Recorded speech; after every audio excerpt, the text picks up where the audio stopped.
OPS தலைமையிலான அதிமுக, விஜயகாந்தோட தேமுதிக, மதிமுக, பாமக, புதிய தமிழகம், இந்திய மக்கள் கல்விக் கழகம், புதிய நீதி கட்சி, இந்திய ஜனநாயக கட்சி, இன்னும் பல கட்சிகளோட பாஜக தொடர்ந்து தொடர்புல இருக்கிறாங்களாம்.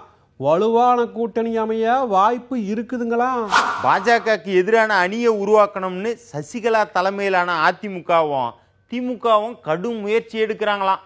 அசாம், மணிப்பூர், ஒடிசா மாதிரிய அரசியல் கட்சிகளுக்கு இடையில குழப்பங்கள் உருவாகிய தேசிய கட்சியோட பாய்ச்சல் இருக்குமோன்னு கலக்கமா இருக்காங்களாம். நண்பா, பாஜக அணியை பொறுத்த வரைக்கும் இரு அணியா இருக்கிற அதிமுக வேண்டாம், இரட்டை இலை சின்னத்தோட வரும் அதிமுகவை கூட்டணிக்கு சேர்த்துக்குவோம்னு சொல்றாங்களாம். கூடுதலா சில கட்சிகள் இந்த கூட்டணியை சேரவும் பேச்சு நடக்குதான். இன்னொரு பக்கம் தலைவா, பாஜகவுக்கு எதிரான கூட்டணி, திமுகவுக்கு எதிரான கூட்டணின்னு தனித்தனியா யோசனை செய்யற சில கட்சிகள் தமிழ்நாட்டு அரசியல்ல மூணாவதா ஒரு அணியை உருவாக்க முயற்சி செய்யறாங்களா. அடுத்து வரும் பொது தேர்தலுக்கு முன்னாடி கூட்டணி கணக்குகள் மாறிக்கிட்டே இருக்குமா?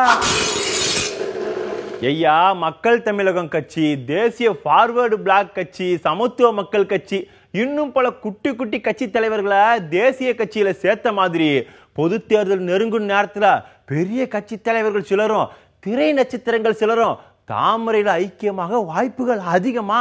இதெல்லாம் நாங்களாவா சொல்லுதோம், வெளியில பேசிக்கிட்டு தாங்க ஐயா.